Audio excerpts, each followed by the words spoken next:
You're in for a great discussion here this morning, and I'm very, very excited to have Bob Lynch, Americans for the Arts, and Robert Redford here in Philadelphia, but more importantly, to have all of you here today. Thank you so much. Please welcome a great friend of the arts and business and Americans for the Arts, Robert Redford.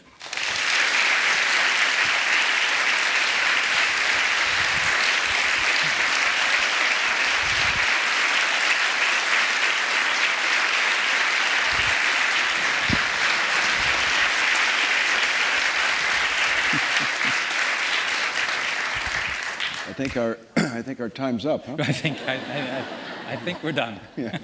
But you once told me a story of a key moment in your life when you were a third grader that got you involved, and I think even on a pathway to this life, but also saved you in a way. Can you just share that?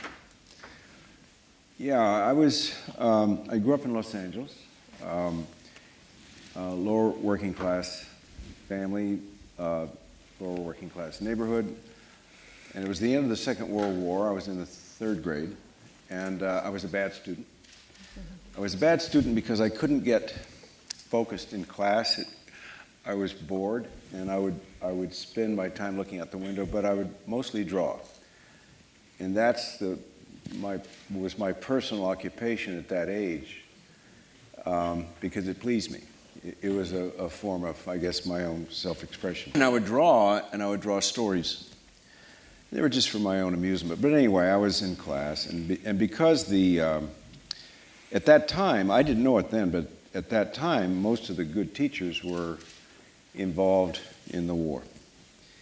And so we had substitute teachers, but I didn't know. It just wasn't very good. So it wasn't very inspiring, and so I wasn't inspired. Anyway, I was drawing one day and not paying attention, and the teacher caught me. And she tried to make a case with me and humiliate me to teach me a lesson.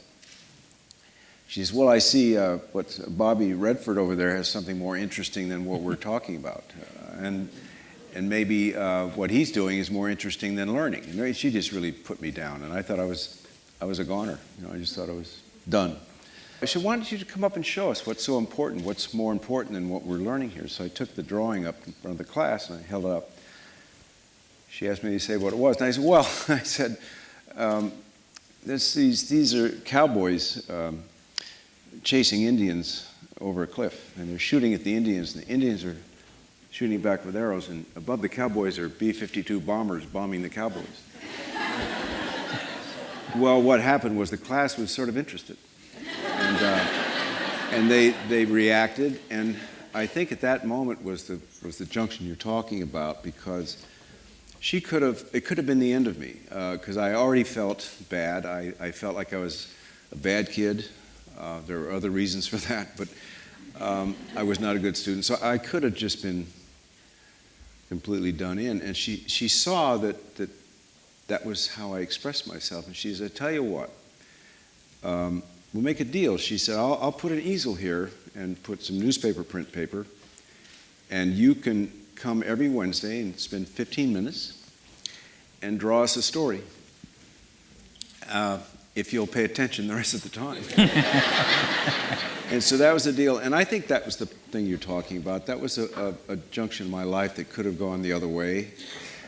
And in a way, I guess it's extreme to say it, but I guess it did kind of save my life, because I felt that I wasn't a total lost cause. One of the things, you had this beautiful place that you were enjoying, and some 30 years ago, you were well into a successful career as an actor and director, and you could have just focused there. But instead, you were driven to start that various group of businesses. What was the catalyst to make that move? In the beginning, it was not a wholly conceived thing. In other words, whatever happened was a small step would be taken forward, and that small step would create something that might succeed, and if it succeeded, it would create other opportunities that you would take advantage of, and you just kept moving forward, one iteration leading to the next. My first involvement with business, because I never saw myself as a businessman, and to this day I think I probably have a struggle if somebody said, well, you're a businessman, it's something that doesn't hit my ear right, considering how I started my life. But I think I started as an artist because that's what I am. And then because of success, it opened up for new opportunities where I could expand. Whatever skills I had, I could expand into other areas and push myself forward, and that felt good. And so suddenly you create an idea, and because nobody votes for a new idea, you have to kind of bear it and prove it yourself.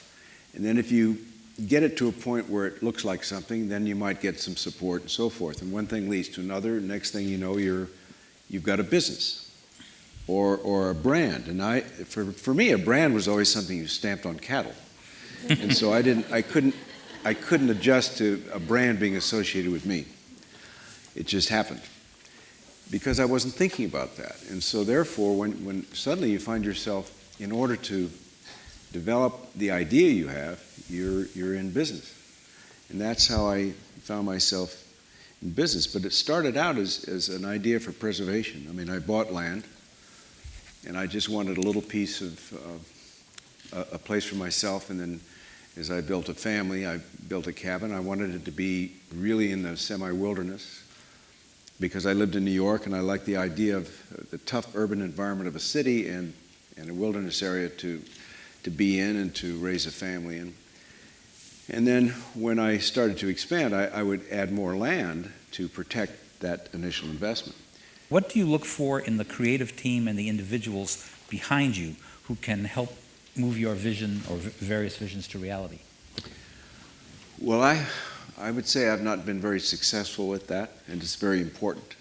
And because I was an artist who stumbled into something, suddenly there was a business related to what my idea was, I was not prepared for that. I spoke a language as an artist, and when I had to build a sort of a team of people to support me and to take the story forward, I was not good at it because I spoke more in an abstract way, and it couldn't be understood by them.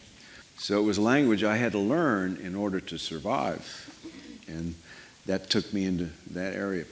And what I came to realize, the first time I ever spoke to a group of people in business, I was completely out of it. I mean, just totally naive. I just finished the film Butch Cassidy, and I just starting Sundance at that time, and I was asked to speak to a bunch of bankers. And I said, well, I don't know what to say to them. I don't know what, this is a weird state, to get a loan. And so they said, that doesn't matter, just talk to them. And so anyway, I got up to speak, and I was nervous, and what came out was kind of like an harangue because I was so nervous. And I said, why is it so hard to get a loan in this state, and don't you know you can't take it with you, and blah, blah, blah, blah. So all the wrong things. I just said all the wrong things. And when it was over, it was just dead silent, and everybody was filing out, and I thought, God, I've just totally blown it, Sundance, I'm never going to get a loan. And a guy, the head of Security First National, goes out and he said, Mr. Redford, appreciate your comments tonight. And I thought, oh, yeah. And he said, I have a question for you. And I said, what? And he said, did you really make the jump off the cliff in Butch Cassidy? And then I realized it didn't matter what. But I still had to learn. I had to learn how to speak and how to listen. And I had to learn what the value of the bottom line in thinking. And so therefore, in starting Sundance, I had to rely on people who would come in and carry the idea forward because I was not good at it. And then that's when I realized how important the people you bring in are. That first of all, they have to understand what your idea is. Then you have to know how to tell your story. And that was a very difficult learning process in the beginning. Anything else that you'd like to add to today's discussion, Bob? Well, I appreciate the people coming here today. I appreciate that. I love to go to a city and feel the city and see the people in it.